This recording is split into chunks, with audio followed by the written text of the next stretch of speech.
வாழ்க வளமுடன். Healing hands education healing centre தங்களை அன்புடன் வரவேற்கிறது. மருத வாசனையை பற்றி நம்ம இன்னைக்கு தெரிஞ்சுக்க போகிறோம். என்னது மருத வாசனையா? அப்போனா என்னன்னு கேட்குறீங்களா?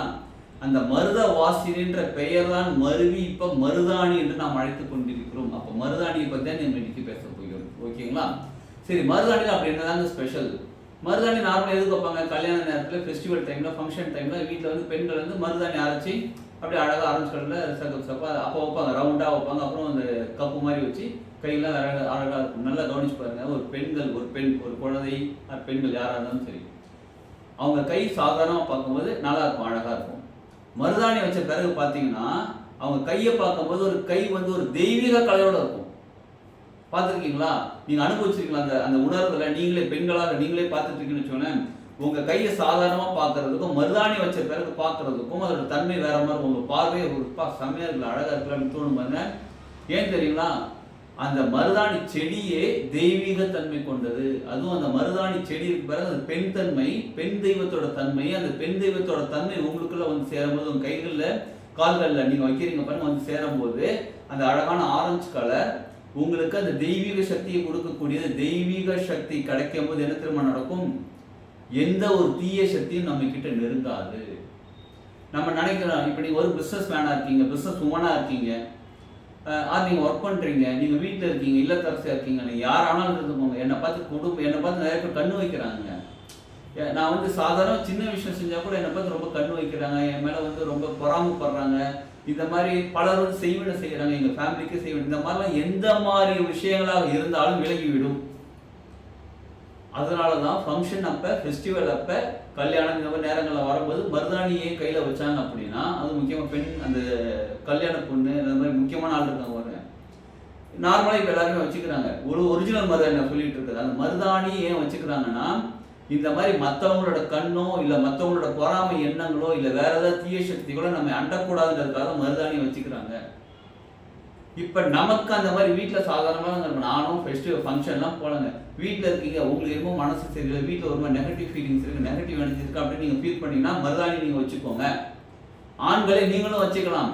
அந்த காலத்தில் அவங்களும் வச்சுக்கிட்டாங்க. ஆனால் இப்போ என்ன பண்ணாங்க? வெக்கப்படுறாங்க. அதனால மருதாணி யாரும் இல்லை, நிறைய பேர் பொம்பளை பொண்ணு மாதிரி வச்சுருக்குன்னு கேட்குறாங்கன்னீங்கன்னா நீங்கள் உள்ளங்காலில் வச்சுக்கோங்க.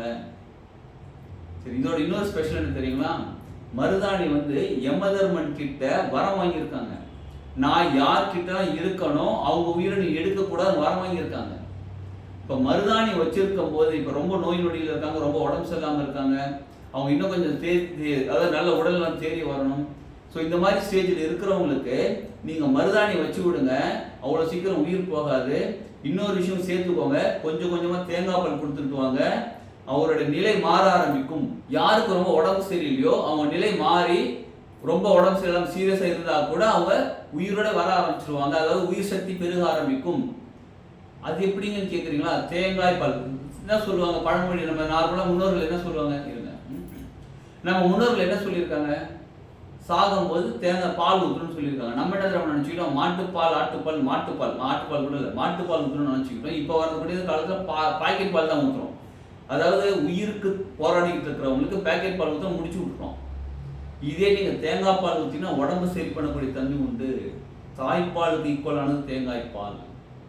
அப்போ தாய்ப்பால் என்ன சக்தி இருக்கோ அவ்வளோ சக்தியும் தேங்காய் பாலில் இருக்குது. தேங்காவை ஃப்ரெஷ்ஷாக எடுத்து அரைச்சி அப்போ தான் உடைக்கணும். உடைச்சி அதை அரைச்சி அந்த பால் ஒரு ஸ்பூன் கூட கொடுங்க, ப்ளஸ் மருதாணியும் வைங்க.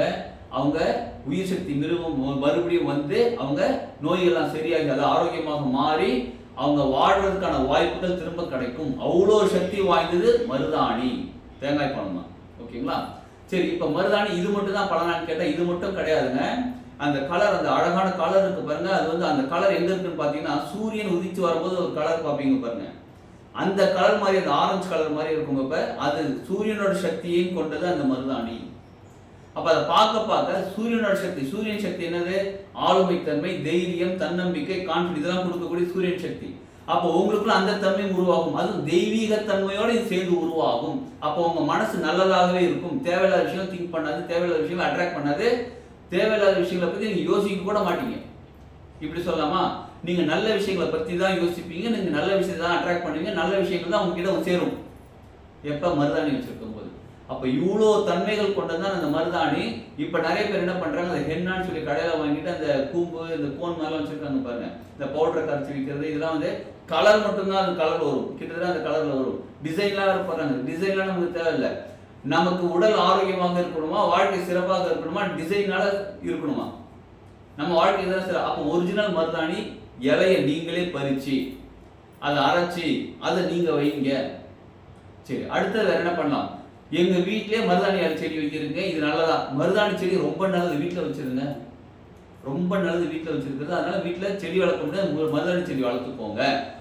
அடுத்தது மருதாணி இலையை பறித்து நல்லா காய வச்சு அதுக்கு அந்த சருகு மாதிரி ஆன பிறகு அதை வந்து நீங்கள் தூபம் போடும்போது அதோட சேர்த்து போடுங்க. மருதாணி இலை போட்டிங்கன்னா, தூபம் போடும்போது சேர்த்து போட்டிங்கன்னா உங்கள் வீட்டில் இருக்கக்கூடிய நெகட்டிவ் எனர்ஜி, ஏதாவது கெட்ட விஷயங்கள், கண்ணு திருஷ்டி, அது மாதிரி எந்த விஷயம்னா அதுவும் விலகி ஓடிவிடும். ஒரே செடி தாங்க, எவ்வளோ பலன்கள் பார்த்தீங்களா? தெய்வீக சக்தியை கொடுக்கக்கூடியது, தேவையில்லாத விஷயங்களை நம்மகிட்ட நெருங்க விடாது, நல்ல சக்திகள் ஈர்க்கக்கூடியது, சூரியன் சக்திகள் ஈர்க்கக்கூடியது, யமதர்மனே நம்ம கிட்ட வந்து சேர்க்காது. அப்போ அவ்வளோ நல்ல சக்திகள் நம்ம கிட்ட கிடைக்கும். இப்படிப்பட்ட மருதாணியை நீங்கள் தினமுமே யூஸ் பண்ண, அதாவது ஒரு தடவை வைக்கிறீங்க, அந்த ஆரஞ்சு கலர் அப்படியே கொஞ்சமாக லைட்டாக போயிட்டே இருக்கு, ஒரு 10 நாள் 14 நாள் திரும்ப மருதாணி அரைச்சி வச்சுக்கோங்க.